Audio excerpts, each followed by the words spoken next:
সেখানে আমি তোমার হাতে তুলে দিলাম। দেখো মা, এটা যেন কখনো ভেঙে না যায়। কখনোই ভাঙবে না। আর তোমার মা কিন্তু তোমার জন্য পথ চেয়ে বসে থাকবে, ঠিক আছে? ঠিক আছে, আমি তাড়াতাড়ি চলে আসবো। তুমি এলেই তারপর আমরা সবাই মিলে একসঙ্গে খাবো, কেমন? ঠিক আছে মা, এবার তুমি প্রাসাদে চলে যাও। এই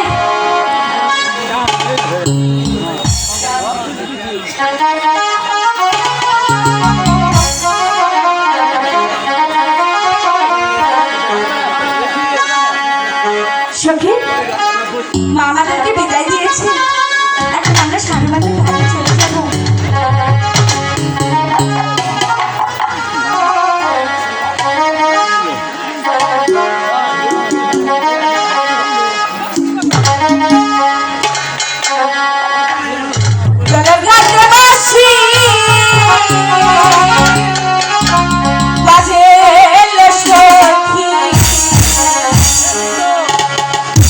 আমরা ঘাটে যাই, আমরা ঘাটে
করেছি তাই না? তাই তো সাবান সাবান গন্ধ পাইতেছি। এই! সাবানে শ্যাম্পু দিয়ে চান করেছে, তাই তো ফেনাগুলো বেশি বেশি যাচ্ছে। তাতে তোর বাবার কি হচ্ছে? আচ্ছা জন্টুদা, ঘাটটা অনেক সুন্দর তাই না? সেই রকম আমরা যে ঘাটে বসে ফেলবো সেটা একটু বানা আছে। বুঝতে পেরেছ? ব্যাপারটা খুবই খারাপ, কিন্তু খুব খারাপ লাগলো। এত সুন্দর পুষ্করণী, এই, কথা বলতে বলতে সাড়ে বাংলা আমার দিকে কেন? একটু নির্কি আমার বাবা আগে নাম রেখেছিল হোসট নিয়ে, হোসট খাই। তাই? হ্যাঁ। আচ্ছা জন্টুদা, ওই কস্তুর পানাগুলা ওখান থেকে পরিষ্কার করে ওইখানে একটি চা করে দিবে, আমরা দুই ভাই মিলে বসে ফেলবো। আমি কি দিয়ে কি বলে শুনিস না? না কি আমি বলছি কস্তুর পানাগুলা পরিষ্কার করে ওখানে একটি চা করে দিয়ে আমরা দুজন মিলে বসে ফেলবো। বেয়াদব কথাটা, হ্যাঁ? তুই স্যার 10 গ্রামের লোক জানে আমাকে বিশ্বাস সারিছে, তাই? আমরা সেই ঘরের পোড়া পা। হ্যাঁ, তাহলে তুই এই এলাকার নেতা? জীবনেও না। তাহলে নেতা হলে তো কম্বল দেওয়া লাগবে, তাই? কম্বল দিতে পারবো না। আচ্ছা এই, তুই এগুলো কি পাই দিয়েছিস? হ্যাঁ, এই লোকাল সর্বনাশ হয়ে গেছি। একটা আপার পা দিয়েছি, একটা বাবার পা দিয়েছি। আমার তো কি হয়েছে, ওটা কি? এখানে টোপ আছে, টোপ মাছ মারবো। তাই? হ্যাঁ।